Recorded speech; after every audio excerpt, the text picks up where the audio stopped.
Sarwenda sebut kebohongan kayak penyakit, sindir Ruben Onsu. Ikutin maunya Tuhan kalau gue sih gitu, ya. gitu. Ya. Ikutin maunya Tuhan dan ya berusaha untuk happy life, ya.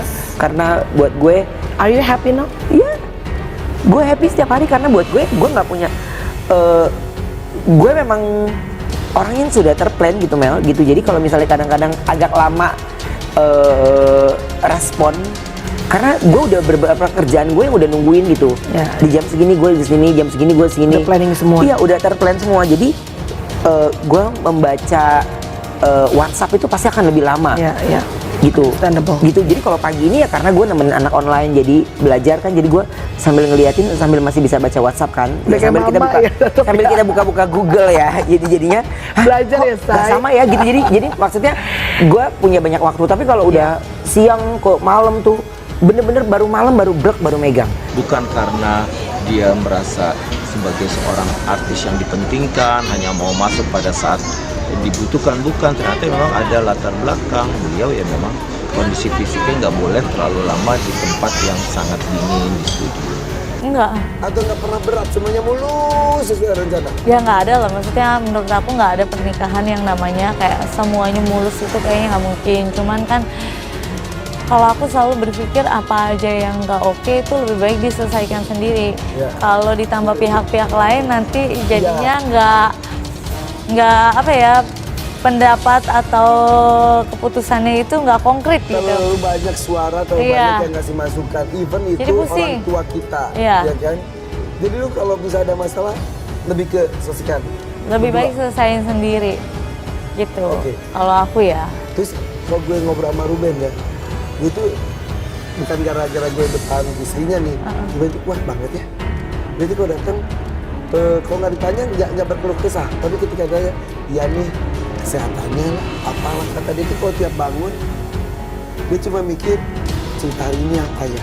Selalu ada kejutan-kejutan. Lu ngerasain juga ya?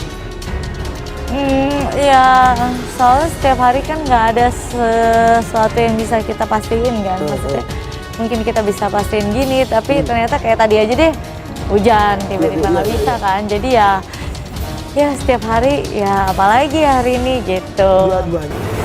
Ada hal yang nggak bisa gue ceritain Mel. Ada hal yang nggak bisa gue ceritain. Jadi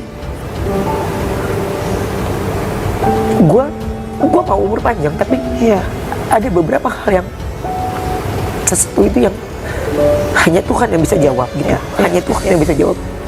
Jadi apa yang gue punya, apa yang gue milikin gitu ya, ya gue tahu ini hanya ya sebentar aja gitu. Tapi Gue kaget loh, mah.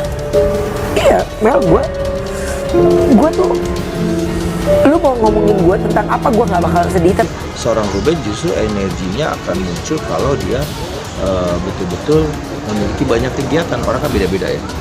Jadi saya rasa bukan masalah kasihan, justru kalau dia diam saja disuruh istirahat malah kasihan juga. Dia orang biasa bergerak, biasa kreatif, tiba-tiba harus disuruh diam. Ruben Onsu dan Sarwenda dikabarkan sudah bisa rumah sejak 2 bulan lalu. Kabar ini sudah mencuat dan heboh di media sosial sejak 2 pekan belakangan. Meski begitu, Sarwenda membantah melayangkan gugatan cerai kepada Ruben Onsu. Saat ini, Sarwenda mengaku tinggal di rumah adiknya bersama ketiga anaknya. Kabar terbaru, Sarwenda hadir dengan kanal YouTube pribadinya yang bernama Sarwenda Official. Sedangkan di kanal YouTube The Onsu Family, Sarwenda tampak tak lagi ada di sejumlah konten terbaru. Di kanal pribadinya yang baru memiliki 205 subscriber, Sarwenda membahas hubungan baik, pertemanan, pacar, hingga pernikahan. Videonya tersebut merupakan video pertama yang diunggah di kanal Sarwenda. Sarwenda bicara tentang kebohongan dalam hubungan seperti penyakit yang menggerogoti badan. Kebohongan yang kalian anggap sangat kecil bahkan bisa menghilangkan kepercayaan yang telah dibangun bertahun-tahun, katanya dikutip Kamis 9 Mei 2024. Sarwenda mengatakan suatu kebohongan bisa menghancurkan pondasi yang telah bangun dalam sebuah hubungan. Jadi misalnya kalian sudah bangun nih pondasi kejujuran dalam membentuk suatu hubungan yang sehat, tapi kalau misalnya pasangan kamu sering berbohong dan menutupi banyak hal yang akan banyak kerusakan dalam pondasi utama sebuah hubungan tersebut. Katanya, misalnya mereka bilang, aku bohong ini demi kebaikan, gak ada bohong demi kebaikan. Maksudnya kalau misalnya mau ya diomongin baik-baik gitu, dan misalnya semakin susah pasangan untuk jujur sama apa yang terjadi sebenarnya, itu adalah tanda ketika kamu berada di dalam toxic relationship, lanjut Sarwenda. Akan mudah jika hubungan tersebut baru sebatas pacaran, namun beda lagi jika sudah menikah. Kebohongan tidak akan mudah untuk dimaafkan. Kalau misalnya pacaran ya baik aja langsung. Kalau misalnya kalian ternyata sudah di dalam hubungan yang lebih dalam lagi, misalnya di pernikahan, emang bisa langsung baik kayak gitu? Ya enggak bisa, tegasnya. Sarwenda juga mengaku tidak dapat mentolerir kebohongan dengan alasan apapun, termasuk demi kebaikan. Menurutnya sekali seseorang berbohong, maka dia akan terus berbohong demi menutupi kebohongannya itu. Kalau misalnya emang ada masalah, daripada harus membela diri lewat berbohong terus, kalau misalnya udah sekali berbohong, biasanya akan banyak kebohongan-kebohongan lainnya untuk menutupi kebohongan-kebohongan yang sebelumnya. Jadi bohongnya ujung-ujungnya enggak akan berhenti-henti. Jadi enggak ada tuh yang namanya bohong untuk kebaikan, kata perempuan 34 tahun itu. Sekali orang bohong, dia akan langsung toksik, makin bohong-bohong terus. Jadi utamakan kejujuran dalam membangun hubungan yang baik, ya katanya. Ruben Onsu dan Sarwenda dikabarkan sudah bisa rumah sejak 2 bulan lalu. Kabar ini sudah mencuat dan heboh di media sosial sejak 2 pekan belakangan. Meski begitu, Sarwenda membantah melayangkan gugatan cerai kepada Ruben Onsu. Saat ini, Sarwenda mengaku tinggal di rumah adiknya bersama ketiga anaknya. Kabar terbaru, Sarwenda hadir dengan kanal YouTube pribadinya yang bernama Sarwenda Official. Sedangkan di kanal YouTube The Onsu Family, Sarwenda tampak tak lagi ada di sejumlah konten terbaru. Di kanal pribadinya yang baru memiliki 205 subscriber, Sarwenda membahas hubungan baik, pertemanan, pacar, hingga pernikahan.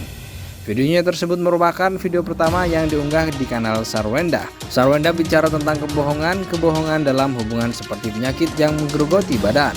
Kebohongan yang kalian anggap sangat kecil bahkan bisa menghilangkan kepercayaan yang telah dibangun bertahun-tahun, katanya dikutip Kamis 9 Mei 2024. Sarwenda mengatakan suatu kebohongan bisa menghancurkan fondasi yang telah bangun dalam sebuah hubungan.